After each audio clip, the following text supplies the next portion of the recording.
In 1978, a Formula One team showed up with a car that had a giant fan on the back, not for speed, not for aerodynamics, officially just for cooling. But the moment it hit the track, it was seconds faster than everyone else. It raced once, it won once, and then it was banned. That's Formula One. In Formula One, the difference between victory and defeat is often measured in thousandths of a second. Teams spend hundreds of millions of dollars chasing tiny performance gains. A little more downforce, a little less drag, a little better tire life. But sometimes the biggest advantage doesn't come from horsepower or aerodynamics. It comes from finding something hidden inside the rulebook. Because Formula One regulations are thousands of pages long, yet no matter how detailed they are, engineers will always search for the gray areas between the lines. Sometimes those ideas become legendary innovations. Sometimes they become illegal. And sometimes they change Formula One forever before anyone can stop them. Today, we're looking at some of the most brilliant rule-bending tricks ever seen in Formula One. Innovations so clever that rivals had no choice but to protest them. The Double Diffuser, 2009, Technical Revolution.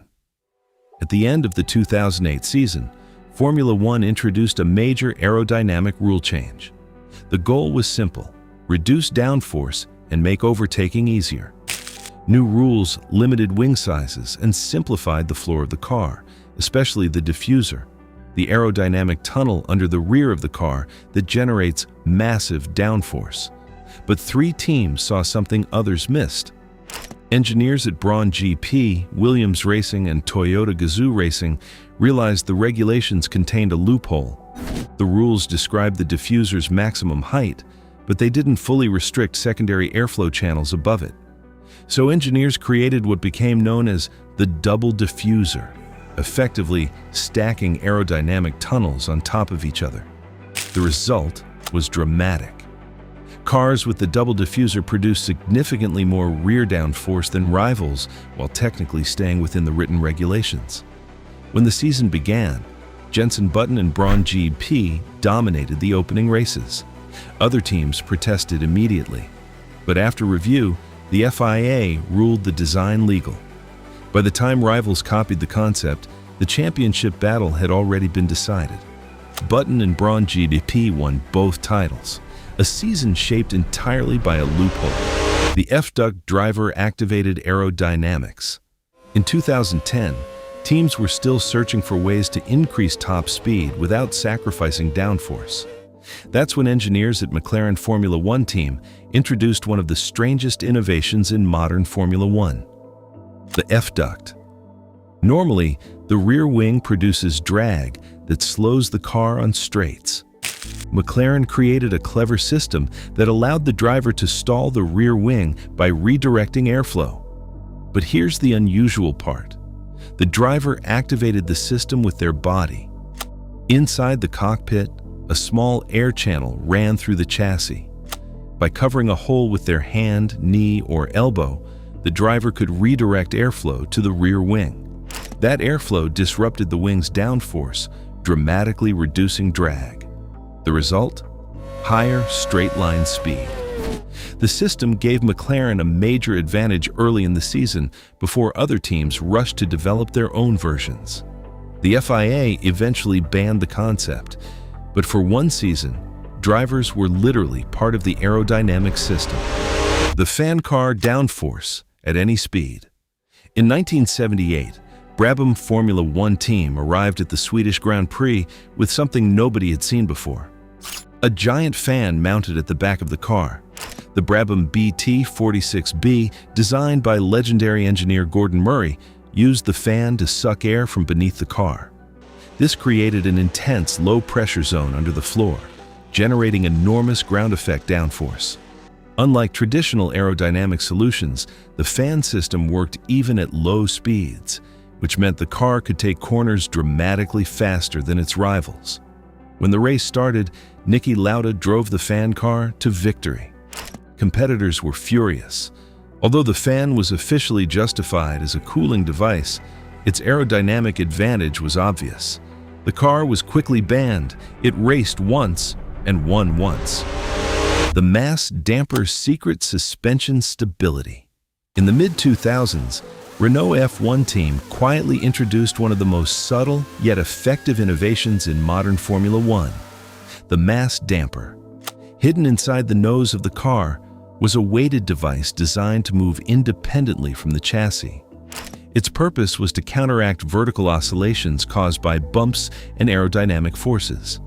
By stabilizing the front of the car, the system helped maintain consistent aerodynamic balance and improve tire contact with the track. The result? Greater stability in corners and improved grip over bumps. The system was used during 2005 Formula One World Championship and 2006 Formula One World Championship, helping Fernando Alonso win back-to-back championships. Rival teams protested. Eventually, the FIA ruled the device an illegal movable aerodynamic aid and banned it mid-season in 2006.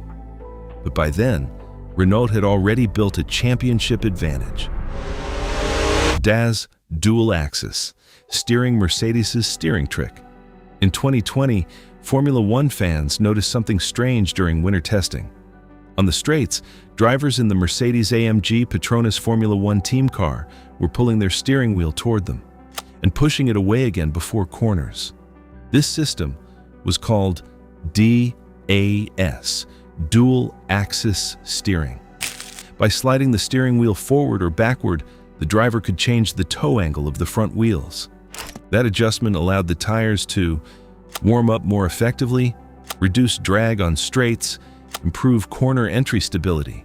The innovation was completely legal under the existing rules, but its advantage was clear. The FIA quickly announced that DAS would be banned after the 2020 season. Mercedes used it for 1 year, and that year ended with another championship. Formula One has always been a battle between engineers and regulations. The rulebook tries to define the limits. Engineers try to interpret them.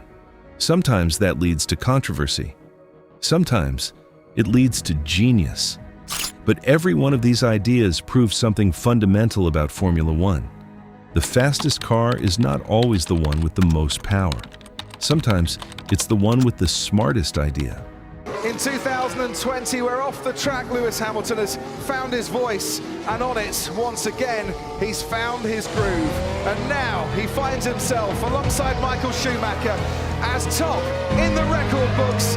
The World Championship record is equalled. Lewis Hamilton wins the Turkish Grand Prix and is a 7-time champion of the world. Thank you for watching. If you enjoyed this video, don't forget to like, subscribe, and share it with other Formula One fans. And tell us in the comments, which Formula One innovation do you think was the most genius? See you in the next race.